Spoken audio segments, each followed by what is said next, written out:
Welcome to Android Authority on Air, the original Android Hangout show on Google+. I'm Derek Ross. I'm Scott Anderson. And I'm Dan Charlton. And we are joined with special guest Francisco Frank, who you may recognize from various apps on the Play Store as well as kernels for Android or XDA developers. Francisco, thank you for joining us. Hi guys, thanks for having me. If you're a fan of the show, you may recall we actually had Francisco Frank on here about a year ago. He was on the 5th episode of the show, so it's been a while since we had him on here. Last time he was on here with us, we talked about his ever-increasingly popular kernel, which I called Franco kernel, and then found out that I was pronouncing his last name incorrectly. It's just, and we had a nice laugh about it. Oh, yes, we did. And we also talked about Android 4.0.4 because it had just came out. So a lot has changed since Android 4.0.4 and the original Franco kernel updater app. Since then, he has added a free addition to his app, which we'll talk about here in a little bit. He has added support for more devices, more kernels, obviously, as new devices have come out over the past year.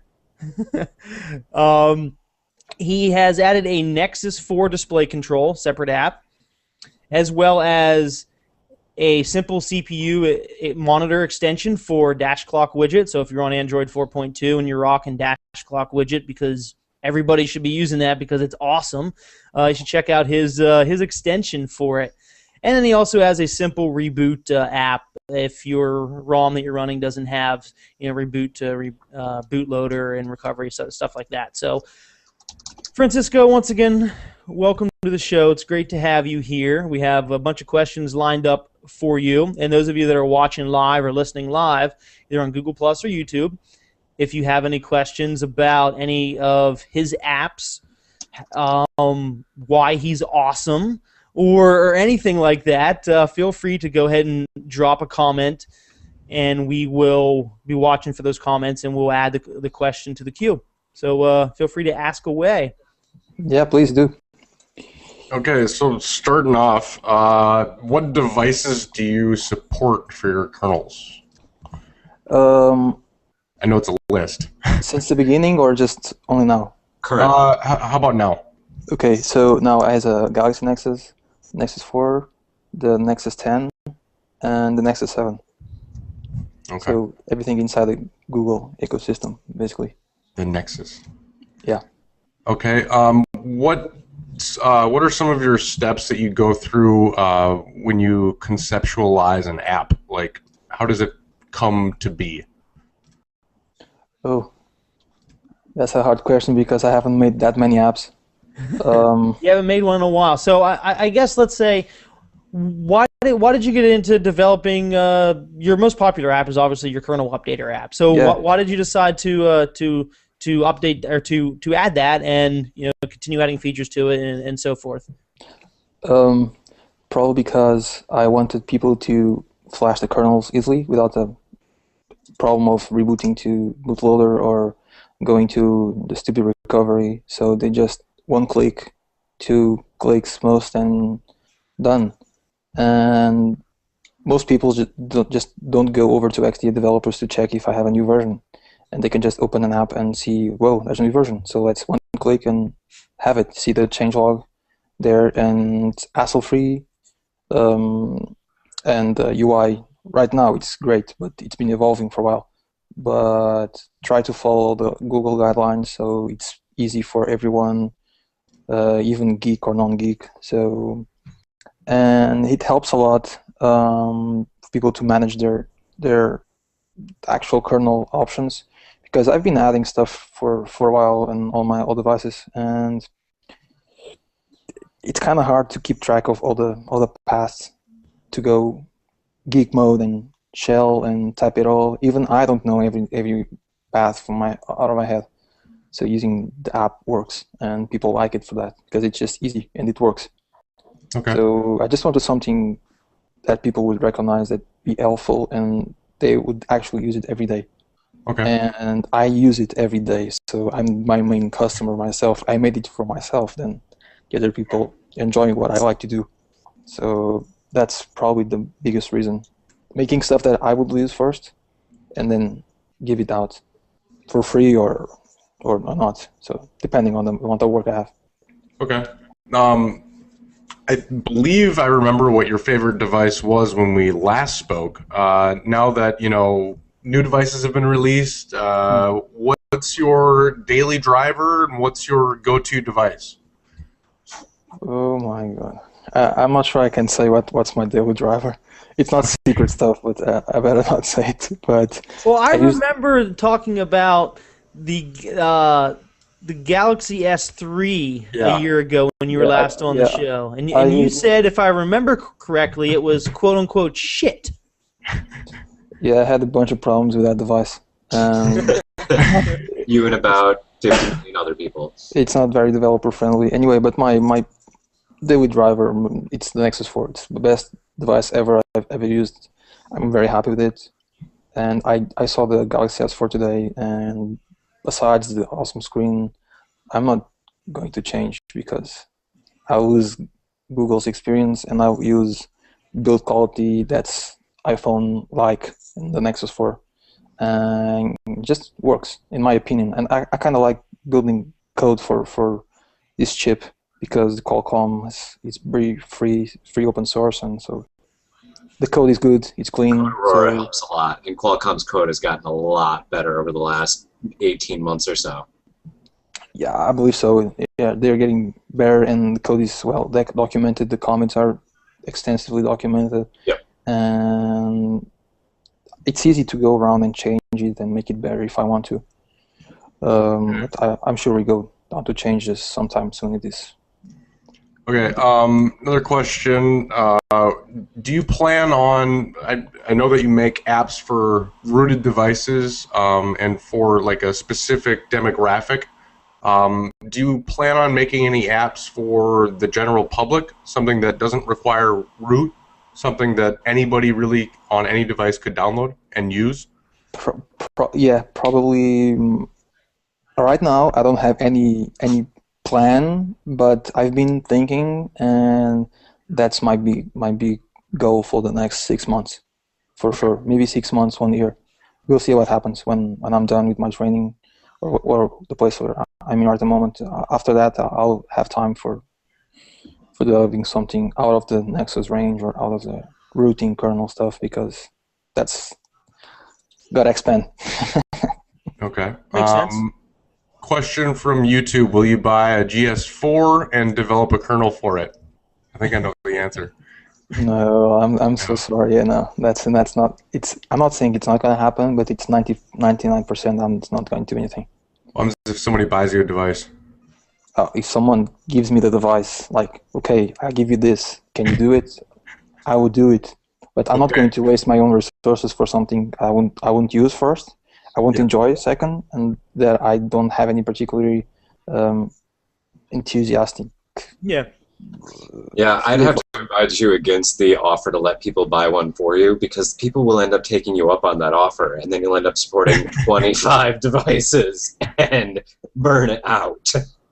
Yeah, it's more. I've been there. I had 6 devices at some point, and it's impossible. And that time I was doing only this of my life, and I decided, okay, it's impossible. It's very hard, and I would forget one, and because it's really hard. Even now, the Nexus 10 at the moment, it's the one I've been working less because I enjoy it so much, and I don't need to change stuff there. And Yeah. I don't want people to get upset with me because I just stopped supporting something. So better not to support than actually drop it. And I did that. I had to drop for 2 devices, and that wasn't very funny. And people, of course, they get mad. But I'm human. I'm human. I can't do it everything. It's very hard. Yeah. Another question from YouTube. Regarding the hot plug, the recent hot plug implementation, Awesome. What is the current development on it? Are there plans to improve it? What kind of general? Yeah, I'll give a general thing. So I don't know if everyone knows, but Qualcomm devices ship with something called MP decision. It's like a user space binary that takes care of that. It uses the power hole and the socket interface to communicate between the kernel and user space. And well, it kind of works. The device is very smooth, but I think the core management is poorly done. Hoff goes online, offline too much for no reason. And at the same time, it manages the frequency of the CPU. You touch the screen, it goes to maximum. The other cores go up, so you'll get throttled pretty soon. You can see all the reviews of the Nexus 4. All the reviewers said, "Oh, this is getting hot," and the benchmarks are really low because of that. So that aside, I used something else. I used the hot plug drivers from a guy called Will for a while, but I wasn't very happy with it. And like 1 month ago, I decided, okay, I'll write my own from scratch. And what I want basically is maximum UI smoothness. Basically just making at least 2 cores online and locking them up until the interactivity is done. So you'll still have all your smooth. And that's connected to the interactive governor. I made some hooks around. So the interactive tunables scale based on load automatically. So that's kind of awesome. It locks the frequency speed to a certain level as well. So, and then if the load is really big for some samples, it onlines all 4 cores, and they'll keep using the 4 cores until that load is done. For example, if you're gaming using MP decision from Qualcomm, it goes online, offline too much, and either have a very smooth experience or you don't. And now there's a bunch of people that run tests for me on the threads on XA developers, and we got more than 5 frames per second increase on some games compared to a more stock experience. And games like Beach Buggy Blitz or whatever the name is, and 5 frames per second increase, 6 GTA. So at this point, I'm really happy with it. Battery life is great. Everyone is happy. It's very configurable. You can change all the thresholds for all the levels. So I'm very happy with it right now. My goal from here is add some thermal throttling capabilities to the driver, because right now I'm only decreasing the speed of the CPU if it gets hot. But of course, if they're online, they'll keep online. So what I'm going to do now is take 2 out, but don't decrease the frequency that much. So that keeps a balance. And the games benefit more from actual frequency than from cores online. So that will probably help a little bit. Well, I have a few ideas about what frequencies I want the CPUs to jump in when they go online instead of going from the minimum to somewhere else. So I keep reading the code, and I'll eventually find something that can be improved. So those are the two things I'm more into it. I got a lot of feedback from the community all the time, so I love that. I think if anyone's watching, and I love that. So that's constructive criticism. I'm always open for that all the time, and I read everything. So. All right. Power mode presets for the Nexus 4. When are they coming? Sooner, very sooner than later. Trust me. Okay. I was kind of waiting for this milestone to come, which came 4 days ago, probably, and I was waiting for that. And that comes for the next. I'm going to make them just for the Nexus 7 and the Nexus 4. It's really soon, like a few days from now, maybe in the weekend, after the weekend. So that's and I'm going to change all that interface sooner as well, because it needs to be more powerful. So. Okay, and then for there's a feature called System Monitor. It's basically an app that's integrated. You want to talk a little bit about that? Sure, I'll be very happy to talk about it. So my best friend called Christian, he decided to make an app called System Monitor to actually monitor everything about your device in an awesome looking UI using the new guidelines from Google. And since I'm friends with him and he decided to make a free app, we talked, and I integrated the free part on my app so that people would have the benefit of enjoying the free part on my app. And if they like that, every 5-6 times they would open that option. I would open the dialog there and say, this app is from that developer. If you like it, you can purchase it. So it's like a trade back. But that's a very interesting idea, because you're obviously a successful developer. I'll call you that. I'll go out and I'll put my neck out there and say that you're doing a hell of a job at making kernels and then your updater app. So you're giving new little guys that are just getting into developing or that aren't well known a chance to have access to a lot of people. That's awesome. You don't really see that. I can't think of that being done anywhere before. Well, that was my big goal, and I wanted to get him known because I love the app. I think everybody should buy it. I use it every day for the features. Some features I suggested to him, and he did all the job anyway, but some features we kind of talked. So it's good that people get to know the app. I can show a little bit of the app if that's okay. Yeah. Go ahead and bring it up here on your tablet. I'll focus the screen on you there. Yeah, this is my Nexus 4. So you can see it's monitoring all the 4 cores. 3 are online, so you can see all the graphics here. So this is the full app, by the way. So those of you that are watching later or listening on SoundCloud and aren't actually watching live, he's actually demonstrating right now on screen what the System Monitor app actually looks like and how it functions. Yeah. So this is the full app. You see on top of everything, there's a small window there. That's something I like to call Flying Monkey, but the real name for it's Flying Monkey. Just the stupid name I figured one day, and it stick between us. But the real name for it is Flying Monitor. It's like all the graphics and about the CPUs, and they go online, offline. So below, it's the RAM manager, the RAM monitor. This is the network or UI. I can't read it from here. I/O disk graphics. You see, this is the network, and this is the top apps. Yeah. You can see there's a bunch of stuff you can see here. Besides this, there's also battery prediction. It's a great algorithm. There's so many stuff to monitor your device that everybody would be very dumb not buy this. I'm sorry. It's a very full-featured app.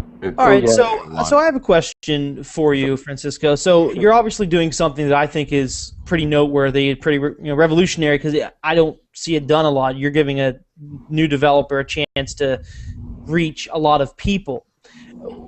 Are you going to extend that offer in the future to other developers? And if so, how can somebody enroll in this new program? How can someone contact you to do this? Well, sure. Hit me an email and we can talk about that. Sure, if that works for me. I don't want to sound selfish, but of course it has to work good for me. Oh, obviously, yes. That makes sense. Yeah, so so if someone pitches you like an Angry Birds clone, you may not include it, Yeah, sure, of course. So if that works for me and for my users, I mean, when I talk about my users, if it works for them, it's something we can work out. Like I worked out with him. With us, it was like 2 minutes conversation and we were done. But anyway, if someone wants to and thinks it's useful for everybody and I can help with that, sure, hit me an email and okay. Well, we have a bunch of additional YouTube comments, and we're going to put those on hold for a little bit. We're not ignoring them. I've been pinned here in the queue. We'll get back to them in a little bit, so you can still go ahead and ask any question you want to hit up Francisco for. But I have a question for him about developing in general. You've been, at least a year, maybe longer. You've been a little bit longer, yeah. Developing for Android, apps and kernels.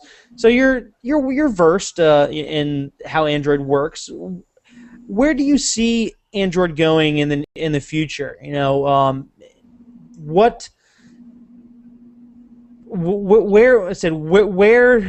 do you see it going, changing and taking on new devices, new shapes and forms?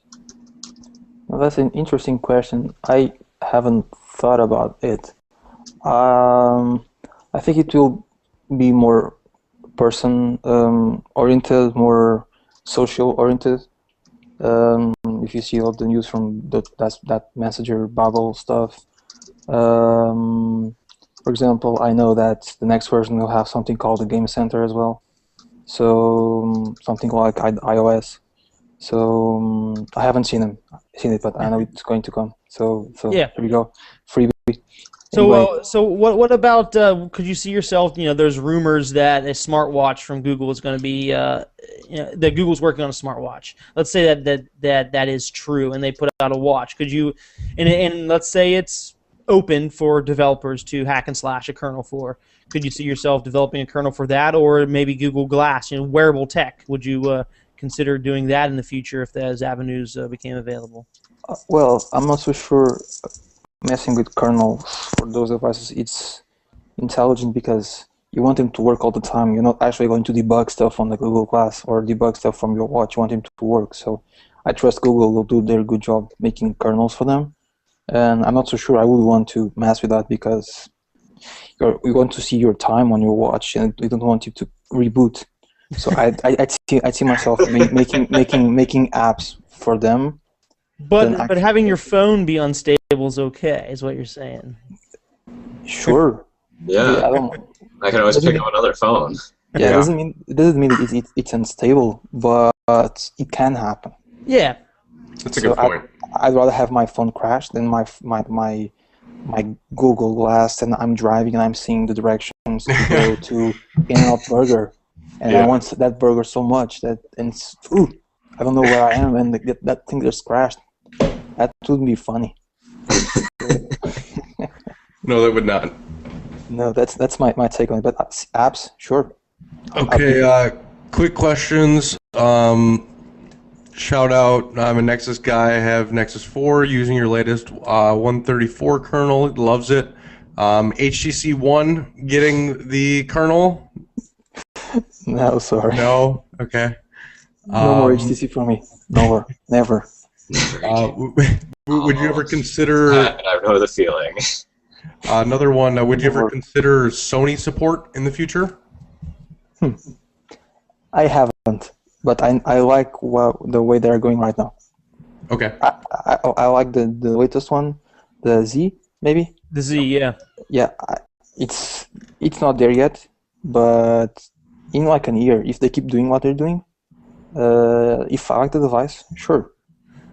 Somebody wants to know the name of the app that you just showed us. It's called System Monitor. Just System Monitor. Yeah, really. The developer's name is Christian, I believe it's Gollner. Yeah, exactly like that. Yeah. Okay. Are you going to Google I/O? Unfortunately, no. I couldn't get a ticket. Derek, are you going? You didn't buy one in the 60 seconds that were on sale? I couldn't. It was impossible. Yeah, it's I tried to expensive. get one and was unable to as well. But that's okay. I will spend my money elsewhere on glass here, hopefully in a few weeks, whenever I get my invitation email.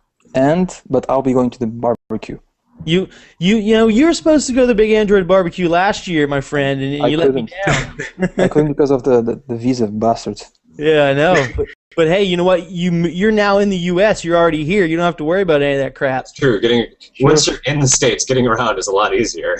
So I will drink beer with you at the Big Android barbecue. And we might even talk about Android stuff. It's not all about drinking beer. It's actually all about drinking beer. That's even better. All right, so let's talk. Let's put Franco all the things on hold for a little bit. If we have some time at the end, we'll come back and hit him up with some questions about development, his apps, kernel development. Maybe even talk about System Monitor for another bit. But let's move on to some Android ecosystem stuff, Dan. Yeah. So IDC, who's a company that does a lot of different statistics reporting on industry trends, put together the latest numbers for the first 3 months of 2013. So that's Q1 2013 for tablet shipments. And they're estimating that just under 50 million, 49.2 million tablets shipped. Derek, is this US or worldwide? We'll have to look that up. I don't know. US statistics, though. I don't know. This could I be- think those are just U.S. statistics. I'm going to go out on a limb. I honestly don't know. That's Yeah, bad. they seem low for global. But the big news there is that 27.8 million of those were Android devices, and only 19.5 million iPads shipped last It really doesn't matter if it's U.S. or global. We really care about the percentages here. Like it did. Yeah, that's true. So Android raked in 56.5% of the market compared to Apple's 39.6%, compared to the first quarter of last year where those numbers were almost exactly the opposite, with Android getting 39.4% and Apple getting 58.1%. So the tides have really shifted. Like Yeah. they've from a year ago where Android was at almost 40%, and now Apple's almost at 40%. I mean that's amazing in a year turnaround time how much they grew. Yeah, no, that's an incredible growth by Android. Meanwhile, the others category, which I have to assume includes Windows, but probably others too, went from 1.5% last year to a massive 3.9% this year. So Hey, that includes the BlackBerry. I don't even know what that thing is called. yeah, the BlackBerry, whatever it was, the HP touchpad, the different Windows RT tablets for 2013, but not so much for last year's numbers. But yeah, this means that really Microsoft really is selling some of those things. Yeah. Or so they say. At least one or two of them.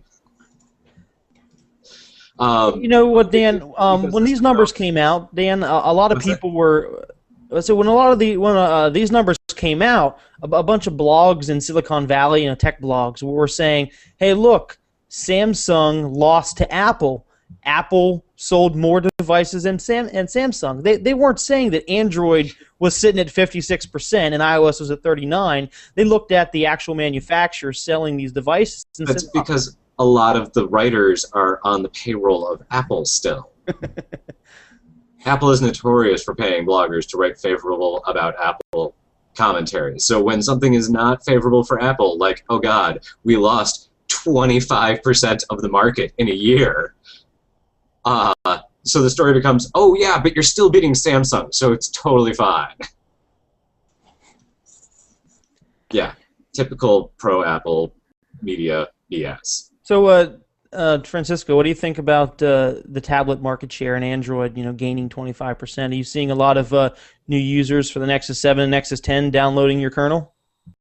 Sure. They have been doing that, but while I have the two Nexuses, I still think the iPad has an edge over Android because I'm still not buying the UI that Google's made for tablets. It's not optimized enough, in my opinion. And while I don't use my iPad anymore because I use my Nexus 10, I think Apple still has the big thing over tablets. And iOS lovers or Android lovers can say whatever they want. Well, the device costs, a little bit more too. Maybe that's why it's gaining 25%. The UI might not be 100%, but when you're the price helps. But the price definitely helps. Yeah, the Nexus 7 price helps a lot, and people that it's easy to buy one and trash it and be fine with it. And if you lose it, it's okay. It's cheap. If you lose an iPad, oops. Yeah. Yeah. Do you think that the edge that you see in the iPad versus the Android tablets, do you think that's inherent to the operating system, or do you think that's ecosystem based? I think it's a little bit of both, to be honest. I think the hardware, especially on the iPad, I think it has a little bit of an edge over even the Nexus 10. GPU struggles a lot to make that happen, the big resolution. So well, to be fair, the chip in the Nexus 10 is kind of unimpressive. It's not that bad. I think they should have gone to a different GPU, and the one for the iPad 4.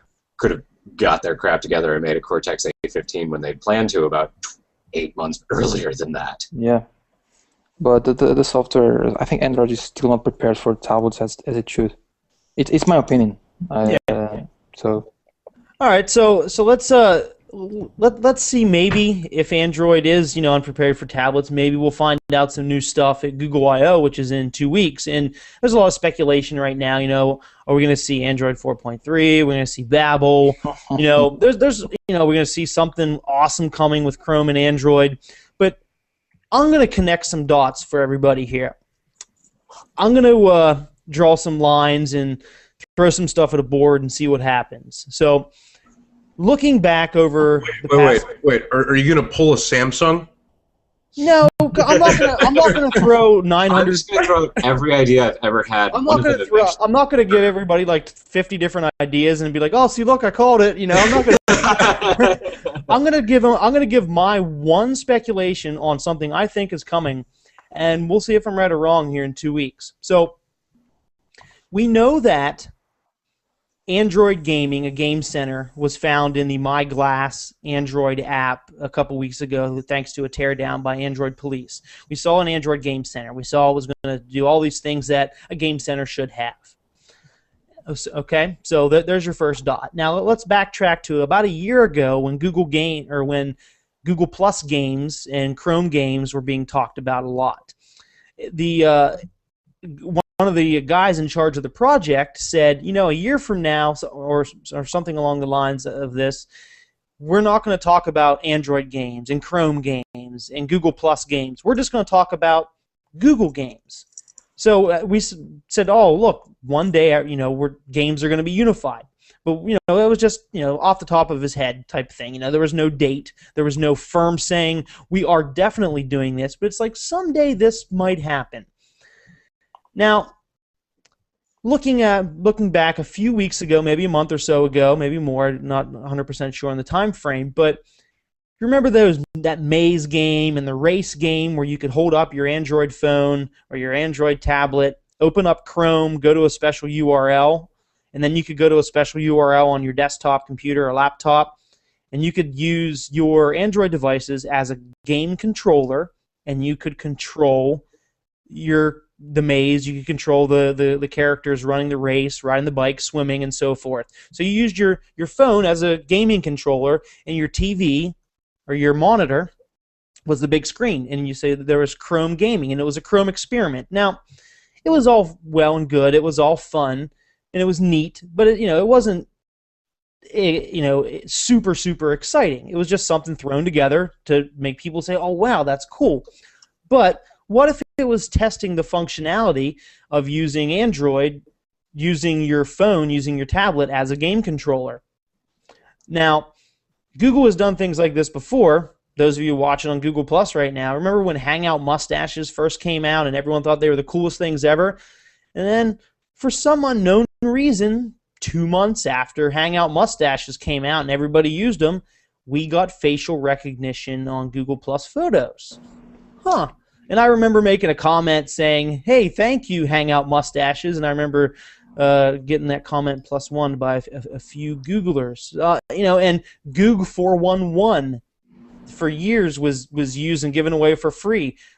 We know that is why Google has a better voice recognition system than Apple does, than Siri, because they data mined speech and use our speech for years, building up their system. So Google does these cool little things for free all the time, and they turn into something big. Now, Ingress is a game that's fun, but it's also data mining everything. We're walking around paths to monuments. We're walking around, it's scanning Wi-Fi networks. It's data mining everything. So Ingress is doing something more than just a game. So my point is that Google does this stuff all the time. It wouldn't put it past I wouldn't put it past them to do this. Anyways, back to my conspiracy theory. Google I/O this year, there's a lot of game stuff. I mean, there's just a lot of gaming going on, talking about a lot of games. One of the major sessions is called, hey, look what we did with web technology. We built an MMO, a massively multiplayer online game with web technology. And you're like, oh, that's interesting to have it Google I/O. So there's a lot of gaming stuff happening.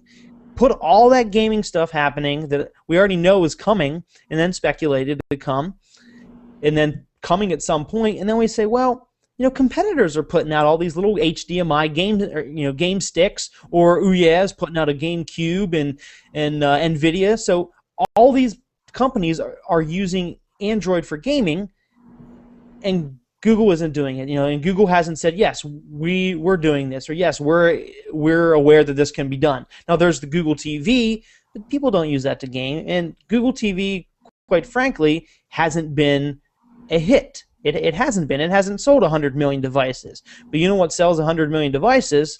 Game consoles do.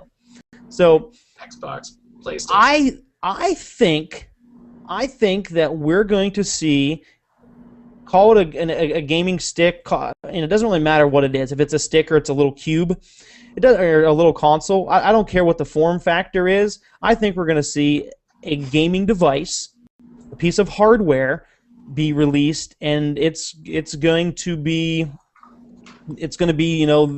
Google's answer to what Samsung is putting out there with their connected TV. It's going to be their answer to Ouya. It's going to be their answer to all the other little companies that no one's ever heard of putting out HDMI sticks for Android TV. So I could be crazy, I could be wrong, but I'd make a bet on this. I said I really think that we're going to see a Google gaming system, and it's going to be a piece of hardware, and it's going to come out at I/O. Okay. And that's going to be how Google takes over the living room. It's not going to be with Google TV. Google's going to take over the living room and compete with Xbox foothold in the living room, and they're going to do that with Android. Oh, another tidbit: a Google TV developer on a Google TV session description. It's called Android on your TV, and the session says something along the lines of come and see the new Google TV platform, or come and see the new platform for Google TV. So they're talking about something new. It's not Google TV. They're talking about something new. Yeah, it's Miracast. Well, I said it could be Miracast, but I said something big's going to happen around games, and it's going to be hardware. So Miracast. It very well could be. It very well Probably. could be Miracast. They could be putting out a dongle, and it. Miracast. Yeah. So Yeah, that's my word from it. Yes. All right. So Sorry for interrupting. No. You think it's going to be a Miracast device? A dongle, Miracast. Yeah. And let's go. Keep going. I don't know. I kind of see him going for something even bigger.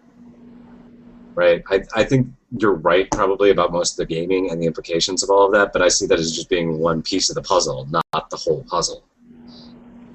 Looking at what they did last year with the Nexus Q, and they were really kind of trying to push the whole Android at home type, thing. I agree with Derek. I agree with Derek, and they will support everything on top of that game center that they've been. No, I mean that's my point. Is it's going to be a full system center, a media center, a hub. It's going to be doing your music streaming, your video streaming, and gaming from your Nexus device. Exactly. Miracast. Using that, yeah. Yes. Yeah. Yes. Yeah. So let's see. Let's see if our conspiracy theory is right. I'd like to bet on it, but we don't need to gamble on air. But maybe off air we'll set up a gamble. All right. So let's talk about some apps. We'll see what happens in Google I/O in 2 weeks when we cover that. But for now, let's move on to some apps this week, such as. Okay, let's. I'm just going to do kind of quick hits with the apps. The Carbon, the backup app data, got renamed to Helium after a cease and desist from Carbonite, the file backup company. If you're a small-time dev, I assume that it would be easier to get out of the way rather than try to back up the name. So, yeah, it got changed. Level also Up Studio. An element on the periodic tables is called Carbon, so I don't know how you can. Yeah, I don't know. Beautiful Widgets released a basic functionality app. Allows you to have a free version, which is nice. Pretty cool. Sucks for all the people who bought it like 3 years ago. What? I said sucks for all the people who bought it like 3 years ago. Well, no, it's basic functionality. It's not like everything. No, I know. And then Yahoo bought Astrid, the to-do app that is very popular, and it's going to be shutting down So to those premium users, I'm sorry. And then we got Microsoft released an Android app that repairs you from switching to a Windows phone, pretty much by lying to you. Yeah, that's an interesting app. Chrome Beta got updated. Verizon Cloud. Derek, you want to elaborate on that? Verizon Cloud, is interesting. How? Well, they're doing it to compete with AT&T, who already has a backup cloud. That's why they're doing it. They're giving you 500 meg of free space, so you can back up files, your contacts, your texts, your phone call history, music, video, pretty much almost everything that you can back up already with Android, except for your call history, unless you're using Google Voice, and your text, unless you're using Google Voice. But yeah, I think it's silly to duplicate what's already available. Especially when it's 500 meg. But whatever. If that floats their boat, I keep my data with Google. I see it's silly, but they're not doing it to compete with Google. They're not doing it to be like, hey, look, me too. No, they're doing it so they can take advantage of uneducated customers. That's exactly why they're doing it. But, the sole purpose here is to take advantage of their customers. No, they're not doing it to take advantage of their customers. It would be actually better worded. They're doing it to make money because they know that people will buy it. So that's what a company does, right? By way of taking advantage of their customers. Because Google doesn't go out there and advertise, hey, look, back up infinite contacts, back up, back up all of your 20,000 songs. They don't. Whenever you install Android or get your first Android phone, it doesn't say, hey, look at the 5 gig of storage you get, with your Google account. Just for having a Google account, you get 10 gigabytes of email storage, 20,000 songs, 5 gigabytes of drive storage, infinite contact storage. So if you 1 gigabyte of photo storage. Yeah. So exactly, photo storage on Google Plus, as long as it's not over 2048 by 2048, you get unlimited photo storage. If it's public on Google Plus, I think it's unlimited. If it's only no. You can do private, unlimited, whatever you want, as much as you want. Yeah. Yeah. So somehow that still dovetails into Picasso, which is limited. But Picasso's going to die, and they're going to. Oh, yeah. I mean, you can't even go to the link. Like, it's nowhere to be found. Oh, they took it down? Well, no. It's hard to get to. We'll get to that later. So apps. Did we talk about switch to Windows Phone yet? Anybody install it? Anybody doing it? Don't do that. So how are they lying to you? That's all. Don't do that. Yeah. Yeah. So Microsoft. I mean, I understand what they. No, I don't. I can't weasel my way into that one. They're desperate. I think it's hilarious, and they're desperate for customers. So feel free to install it and see the 6 apps that are compatible with Windows Phone. I have a name for Microsoft that I usually call it, but I'm not sure I'm allowed to say it live. I'll go ahead and say it live. Scott will bleep it out. It's microshit. That's say that. All right, so let's talk about some devices, Scott. Quick question from YouTube: Apple support future for what? Kernel? Yeah, that can't be done. For Apple? The Oppo Find 5. Oh, I thought you said Apple. Oh, Oppo. Oh, sorry, no. Oppo. Yeah, Oppo. Well, I don't have the device. Send me a device, and the kernel is similar to the Nexus 4. Send me one, and I'll work on it. Sure. Okay. There you go. You heard it here. Send him an Oppo Find 5. So he needs an S4. He needs an Oppo Find 5. And no HTC One. Don't give me that. I won't work on it. Okay. He will return that. All right, so Scott, hit us up with some device infos. Google files a patent for smartwatch with touchpads on the side, wireless transceiver, display, processor, 2 touchpads on the side bezel, pinch, zoom, stretch, possibly scrolling. I really hope they're just filing for patents related to smartwatches with the intention of sitting on them and screwing Apple. I hope they don't actually make don't do that. I think they're stupid. I hope they get the patents just to screw Apple. But they don't do that. They don't patent to No, scrap. they don't. Funny thing about the Galaxy S4, so Spanish tennis player, tennis star David Ferrer said, posted on Twitter, "I'm so happy with my new Galaxy S4, setting up S-Health on my new Galaxy S4 to help me with training." Funny thing is, it was posted from Twitter for iPhone. Oops. And Yeah. well, and the big kicker is that Samsung is a sponsor of the Madrid Open where they were playing. So that was a big PR fail. Samsung, who's also under investigation for paying people to say bad things online about HTC, now gets caught paying people to tweet about nice things about the S4 from an iPhone. I've played tennis for 10 years, and for real, and those guys climb mountains as a training process. They don't need LS, or X, Right. or S-Health is IL, not going to whatever. help them with their training. Or IS, IL, whatever that's stupid. Whatever letter they want to put in front of it. Right. That's just stupid. No, I agree. So let's talk about some Google Glass news because that's the latest craze and latest hype. So there's a rumored Twitter app coming, Twitter for Glass. A few posts were found to be similar. How you could see, Twitter for iPhone, where you can see the client that people were using on Twitter. So we saw some posts show up with Twitter for Glass. And then after everybody made a big stink about it, the posts were deleted. So nothing says confirmed like deletion. Yeah, I don't understand why companies don't just leave this up there. As soon as you delete it, then it's real. Yeah. But hey, you know what? In case it was accidentally deleted and Twitter for Glass is not real, that's okay. A talented developer has Tweet Glass.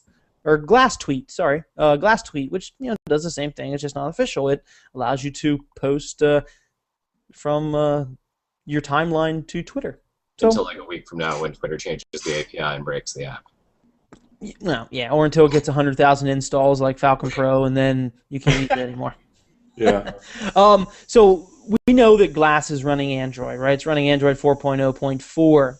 Oh, really? Running Yes. Android? Yep, it's running Android 4.0.4, Ice Cream Sandwich. So there's some neat things you can do with that, such as enable ADB and then sideload apps. Did you say ice cream sandwich? I said Ice Cream Sandwich. Okay. Yep. Just making sure. So a developer decided to publish an app called Bulletproof, and what it is, it's a lock screen for Glass. Because right now, Glass doesn't have any type of, there's no way to lock it.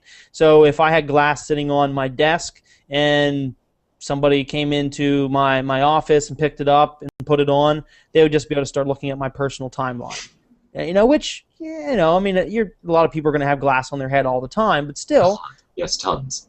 Yeah, so it's still, it should have a way to lock so somebody can't look at your personal information. Now, there's a rumor that Google's, coming out with some type of lock themselves. Maybe it is, some type of a speech recognition or something. Either way, something's coming. But in the meantime, a developer put out an app called Bulletproof where it looks like the Android ICS or Jelly Bean lock screen. It's actually not based off that. He wrote it himself. It's all coded from the ground up, and you can swipe on the touchpad left and right as a gesture, or you can tap the touchpad, and so you can calibrate it. You set it up how many swipes. Maybe you want to do like left right tap tap. Try to do the Konami code or something. I don't know, but you can configure your own tap, and it's actually pretty cool. So once you have your tap configured, you turn on head-on detection if you didn't already. So the first time you pick it up and you put it on your head,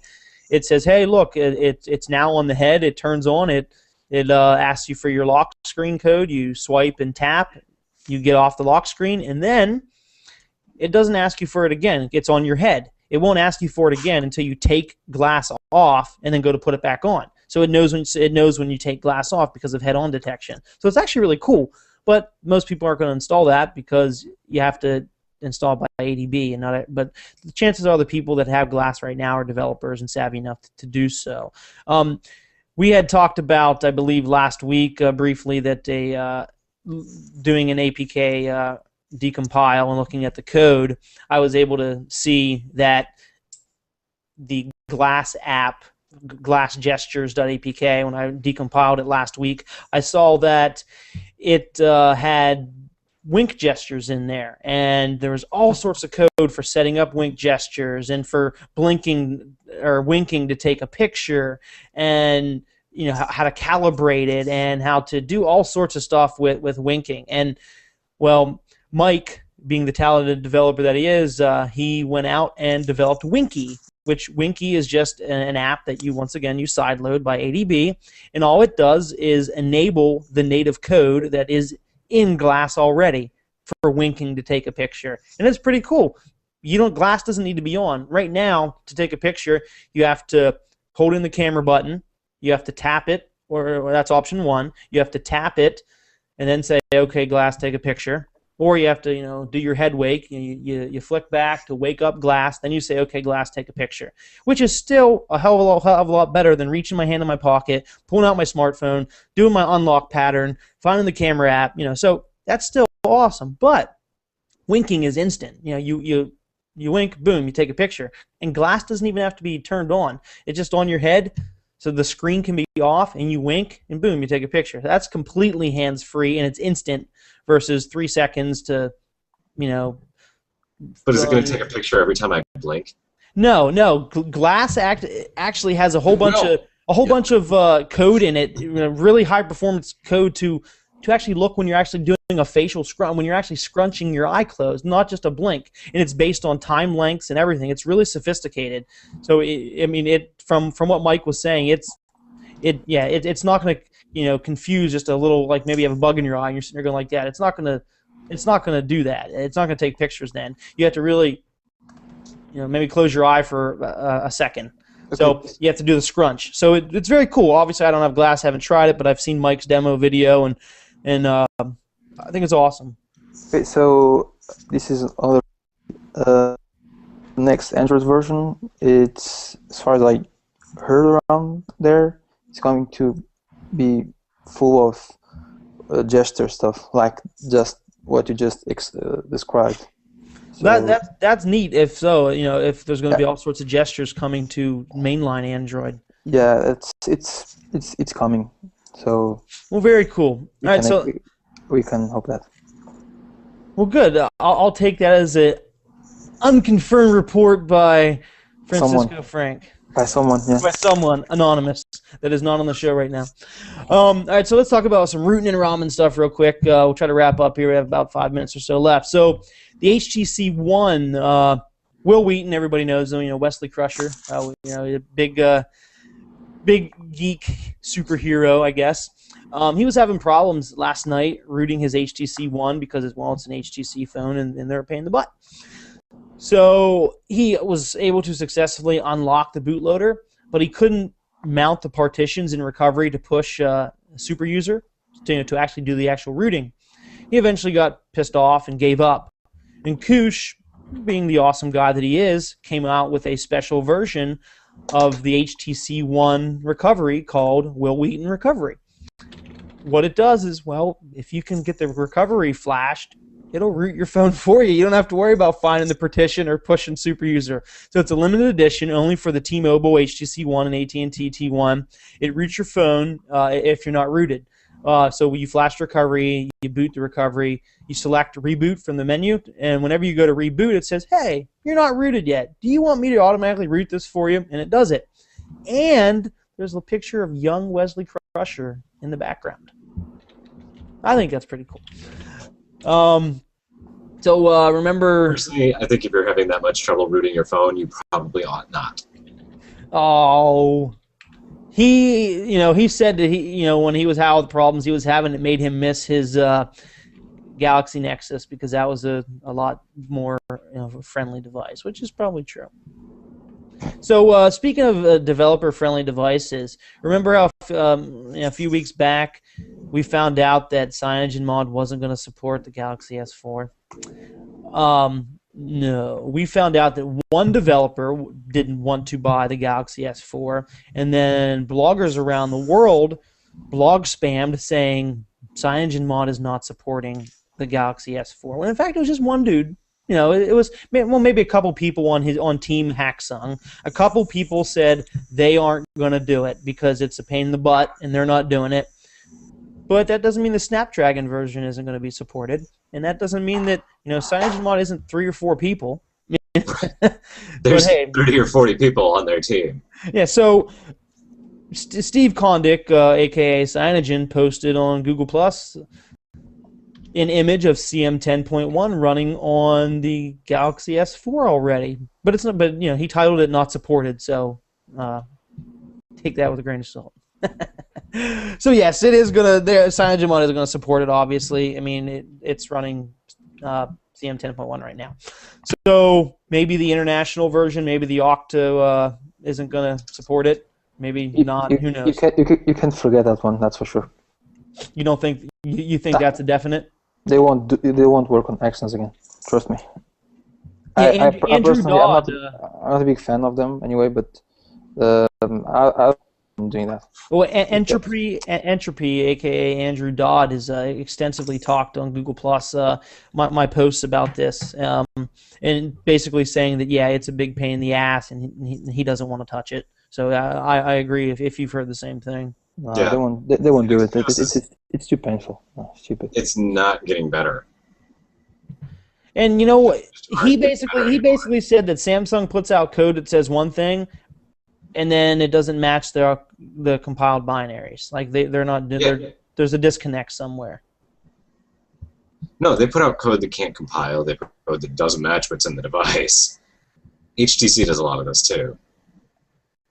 Will Wheaton is an alpha geek. I like that comment. Everybody knows Will Wheaton because we all loved him.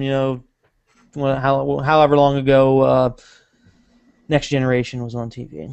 I know I did. I thought it was awesome.